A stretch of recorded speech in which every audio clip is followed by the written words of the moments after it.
All right, welcome back everybody with another video. Good to see you all. Welcome back to the channel.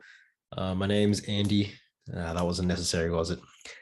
I should cut that out, but I'm going to leave it in. Anyways, let's start with a joke.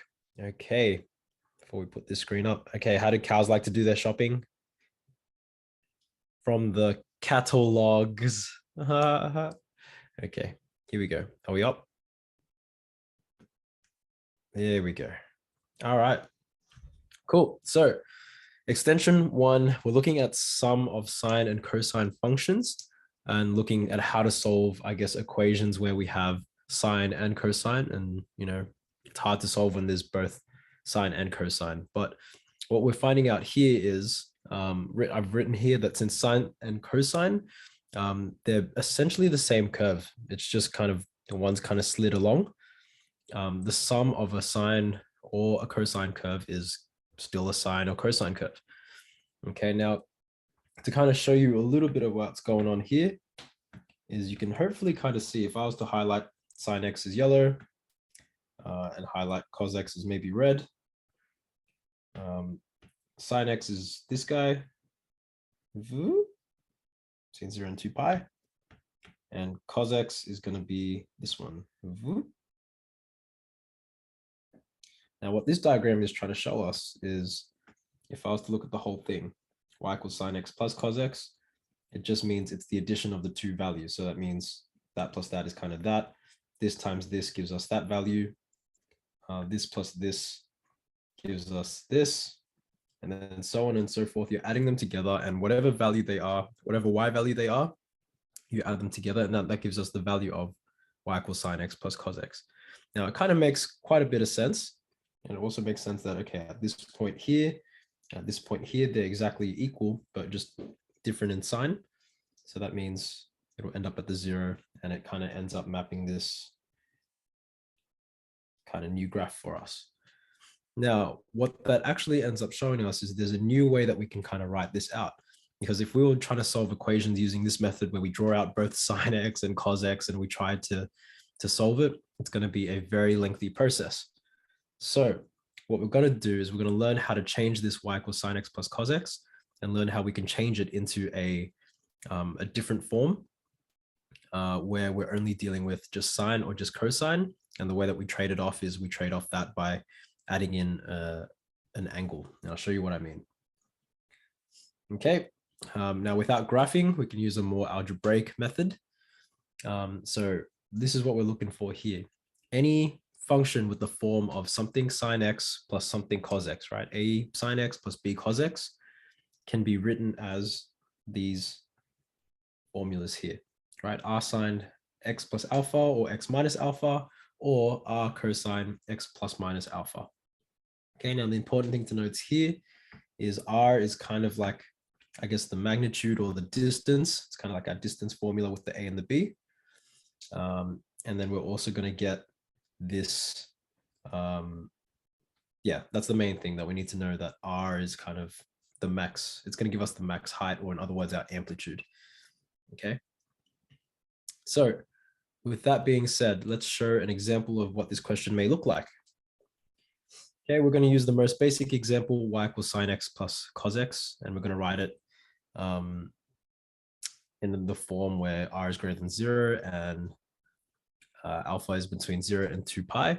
Now, all this other stuff, the r is greater than 0 and alpha is in between 0 and 2 pi. That's just almost the notation that they use. Now, let's take a look at this. There's a couple of steps that we need to do. The first thing that we need to note here is what's the value in front of sine x? What's the value in front of cosine x? We can see here that a equals to 1, b equals to 1, because there's no coefficient in front of the sine x. All right, so straightforward. So immediately, I remember that r is going to be the square root of a squared plus b squared. And so this is nice for us. It's just going to be 1 squared plus 1 squared in this case for a and b. And that's going to give us the square root of 2. Okay, so far, so good. Now, let's deal with this actual part here, where we've kind of got, I guess, a little bit more to deal with. I'll try my best to keep it all within this screen. So the first thing that we want to do is let's expand this bad boy. right? Now, if you remember, this is your compound angle. So it's going to be sine x cos alpha, and we're going to keep the sign the same, plus cos x sine alpha. Okay. And if I was to expand it out just to show you, we can see here that we get r sine x cos alpha plus r cos x sine alpha. Now remember, this is supposed to look like this. So now I'm going to do something called equating coefficients. Okay, so that means I'm going to look for what's the same and try to equate things out. Okay, so if I was to take a look at this, I can see that I've got a sine x and a cosine x. You can kind of see that there's a sine x here and a cosine x here, right? Similar to what we got up here. So I'm just going to rearrange everything else. So we got r cos alpha sine x. So now I've got this kind of in one bit, plus r sine alpha, and then cos x again. So we have this bit together. Okay, now what I want to do there here is I know that r cos alpha, if I want it to be the same, it has to be 1, right? Because remember, if I look way back up top, if you can see my mouse here, that was when a equals to 1. So it means that if I want this to be the same, r cos alpha has to be 1. Okay, so that's that. And then if I take a look at this one here, I want the coefficient of cos x to be 1. So r sine alpha is also going to equal to 1. If you need to, do me a favor, stop and pause there and make sure you know and you can see where I'm going and what I'm doing. Okay.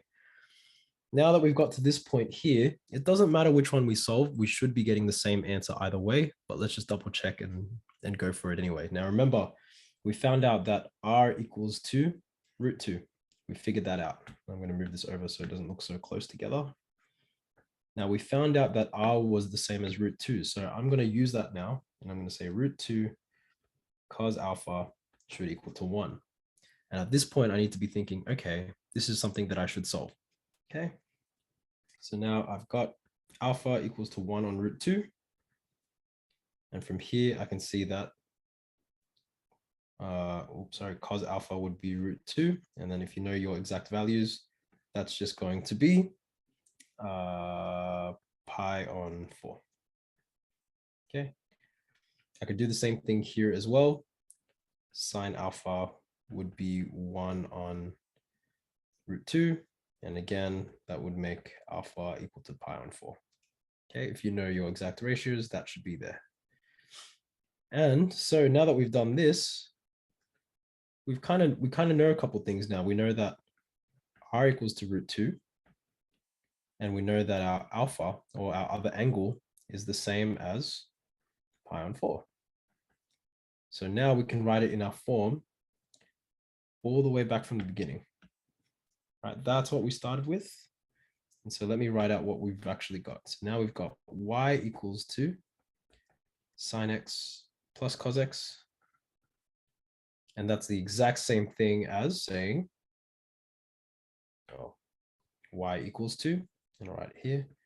It's the same thing as saying r, or instead of r, let's write down what r is. It's root 2 sine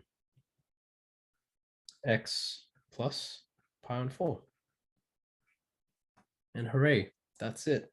We did it. We got there. Okay. We've written something that's got sine and x, or sine x and cos x, and we've rearranged it. So now we're just talking about just the sine. Okay, that's going to make life a lot easier to solve. Now that we've kind of got this, let's see if we can actually use this to solve for part B here. Okay, now it says hence solve sine x plus cos x equals to 1. Now we know that trying to solve this sine x and cos x as it is going to create complications for us, right? But we now know that it's the same thing as saying square root of 2 sine x plus pi on 4 should equal to 1. Okay, now let's try to solve this now. So now I have sine x plus pi on 4 equals to 1 on root 2. Okay, now we're getting somewhere. I'm going to let this equal to u. I'm going to write over here. I'm going to use a u sub x plus pi on 4. And so now I'm dealing with sine u equals to 1 on root 2. Now I know luckily that u is going to equal to pi on 4. But we also have to remember here that there is only your first quadrant answer. Right, first quadrant answer, I'm going to have all stations to central. Okay, now not only am I going to happen in the first quadrant because sine is positive, it's also going to happen in the second quadrant. So in the second quadrant, the way we find that is it's just going to be u equals to pi minus pi on 4. So in other words, it's going to be 3 pi on 4. Okay, now we're almost there. I might not go through that question here, but if I was to stop there and continue on, let's go to the left here now. Now we know that u is going to equal to pi on 4. And we also know that u is going to equal to 3 pi on 4. But what's nice is we know that it was a substitution, it was a placeholder. It was supposed to be pi on 4 equals to pi on 4. All right, sorry about the lag here. My Apple Pencil is not keeping up. And I can say the same thing for the other one as well. I can also say that x plus pi on 4 equals to 3 pi on 4. Now, what I'm trying to do is I'm trying to solve for x. So x here, if I minus pi on 4 from both sides, would just be 0. So there's one solution. And to solve for the other one, I'm going to minus pi on 4 on both sides. X will simply become 2 pi on 4, which is the same thing as pi on 2. And those answers both live within my domain. And so that there would be how we solve a equation that has sine x and cos x. Okay, maybe I'll just show you quickly while you're here. But this is what you would do if you were trying to solve a more, I guess there's a different kind of question here. I don't know if you know what, I did take it the whole way. So just take a look here. I'll get you to pause it, but I want you to have an attempt at doing this question. And your answers should look something like that. Right. So I haven't finished the last step, but I'll let you guys do that in your spare time. But anyways, enjoy, and I'll catch you guys later. Bye-bye.